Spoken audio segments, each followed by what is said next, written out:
But the Biden border, it wasn't just open to migrants from Latin America. Our guest believes that thousands of highly trained terrorists snuck in as well. So Sarah Adams is a former CIA targeter and author of Benghazi, Know Thy Enemy. So Sarah, thanks so much for joining our show. So we look at this mainstream media narrative that's out there, and they were saying, oh, the riots, they were kicking off due to all of the ICE deportations, right? Karen Bass even went on CNN earlier today and said as much. So do you think that there are other factors at play here, or should we just kind of believe the Karen Basses of the world? No, I mean, there's multiple things taking advantage of these protests. Obviously, there's just the paid kind of far left elements who fund these, but also terrorists have taken advantage of a lot of the protests starting after the attacks in Israel in October 2023.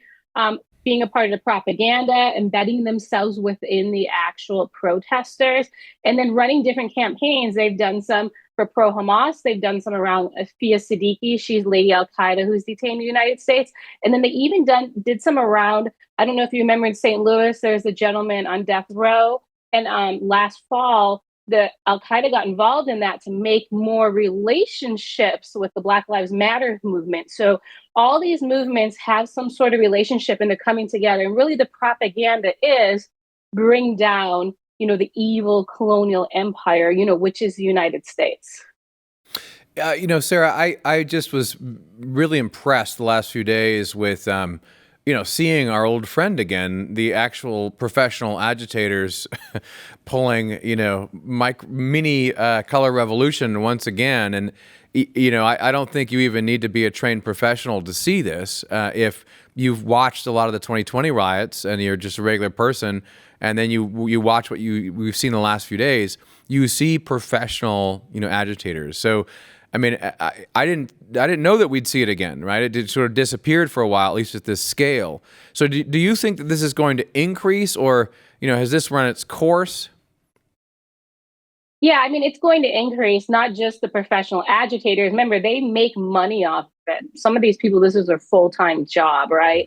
But also, there are bigger plans for the United States, right? There are big terrorist attacks coming up, and a piece of it is to bring the public in to protest and boycott the government and to actually back the terrorists and to say, yeah, we deserve this.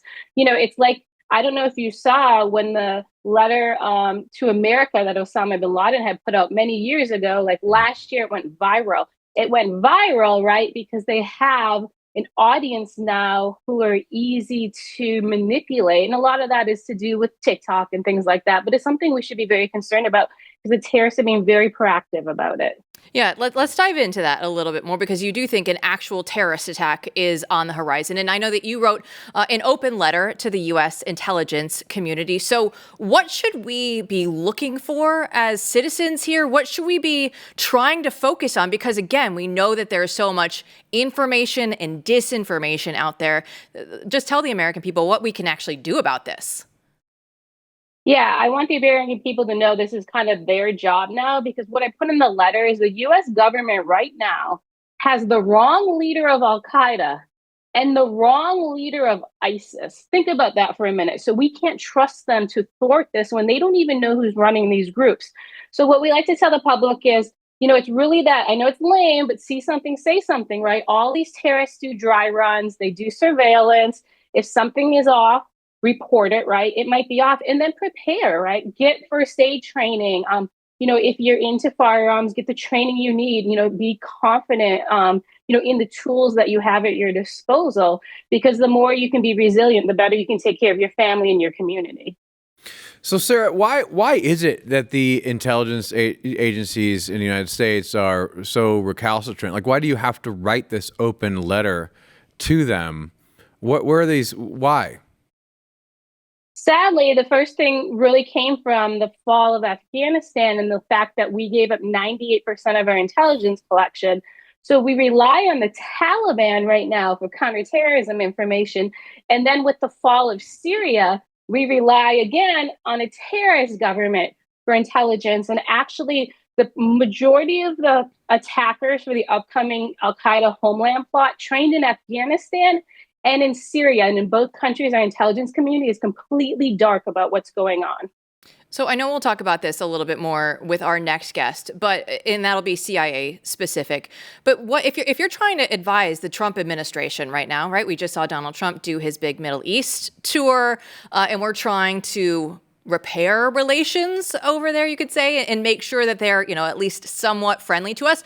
What advice would you have right now for the administration and what they can do? Because, they might be playing as our friends right now, but you don't know how long those alliances will last.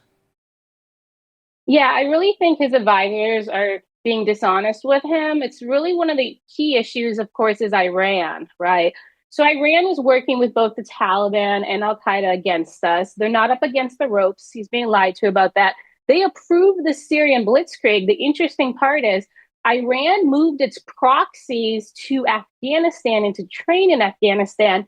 Then the blitzkrieg happened. And now there's all this narrative, oh yeah, the new president of Syria pushed out the Iranians. That was all done in advance. That's all part of the plan.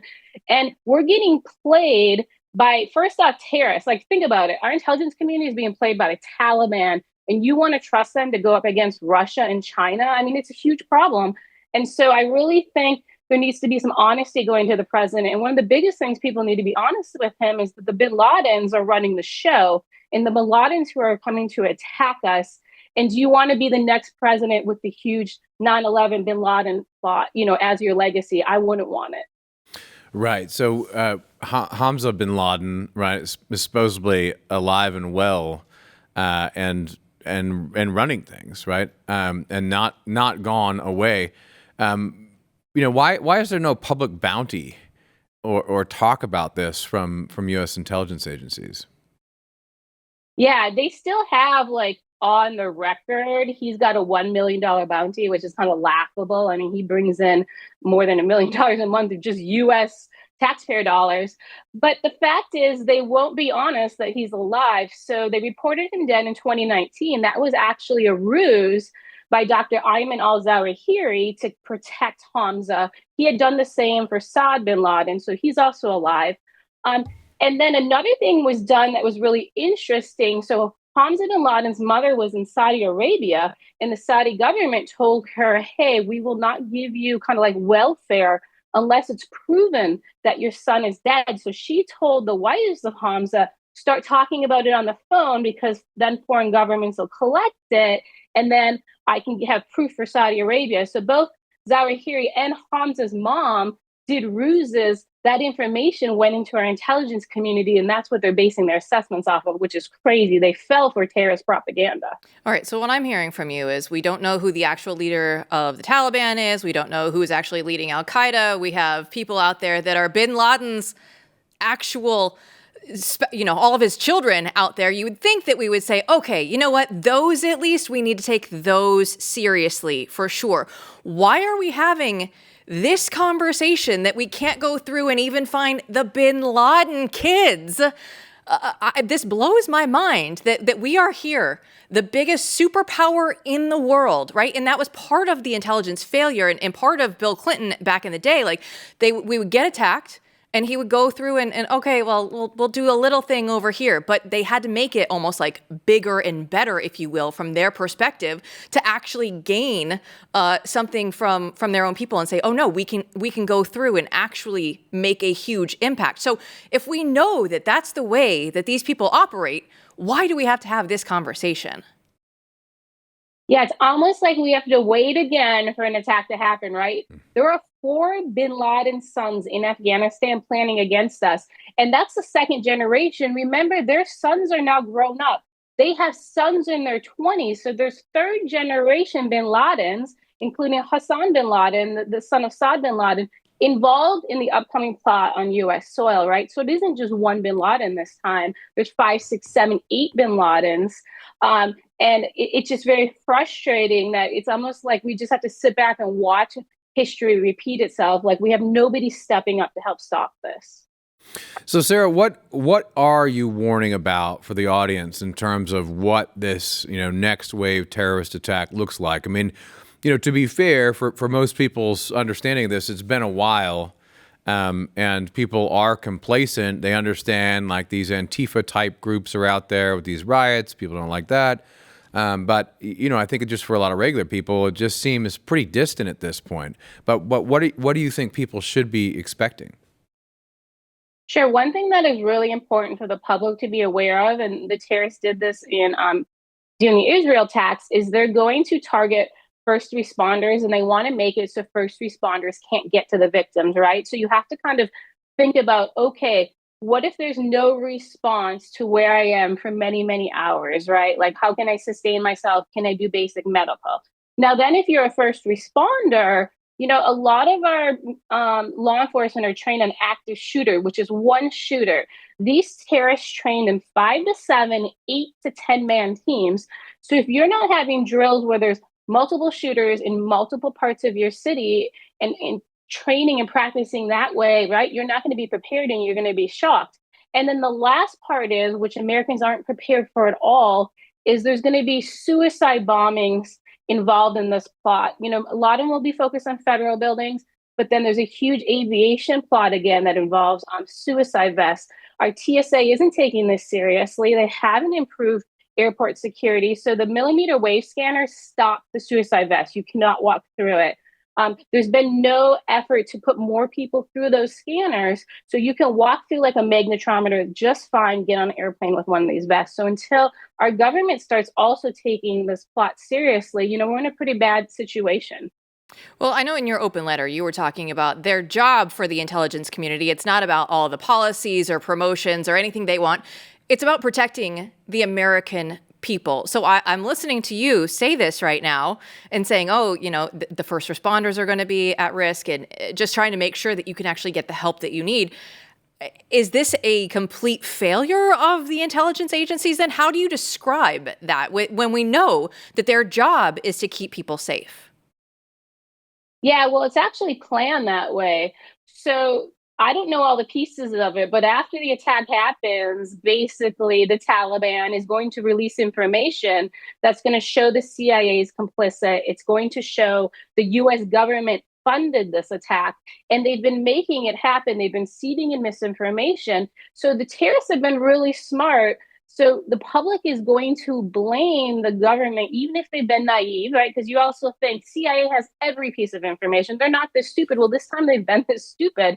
And remember that during the first 9/11, the public were very upset that those terrorists were issued visas, right? They didn't sneak into our country. Our government let them in. They let them stay when they weren't going to school or they were doing things that didn't make sense, right? So they're going to do the same. So it is a failure, and really they're going to get the blame for it. There's going to be no way they can get out of this, especially now the money is still flowing to the Taliban. It's getting diverted to this plot. Like, they're using our own cash to carry out this attack this time. This is all very remarkable stuff and things that we just need to talk about, a lot more. So thank you for coming on and talking about this. I'm curious, last question, when it comes to the Trump administration overall, where are do you see some bright spots, some good changes that have happened in the national security, complex, and, what would you like to see happen in the future? Well, I think a lot of us are excited about who's going to be the new head of the National Counterterrorism Center, Joe Kent. But the Senate hasn't confirmed him yet, right? Like, we don't have these actual counterterrorism professionals at the helm leading this, which is frustrating. So the Senate needs to go and do their jobs and confirm these people. Because think about it, we're 4, 5, 6 months waiting on him to be confirmed when he could be helping get ahead of these things. So I do find it very frustrating. We're delaying work on counterterrorism. Yeah, it's so funny that you say that, Sarah, because we were actually having that exact discussion earlier this afternoon. Hey, has Joe Kent, has he actually gone through and been confirmed yet? No, he has not. Sarah Adams, Benghazi, Know Thy Enemy. Go pick up that book. Sarah, thanks so much. Thanks for having me.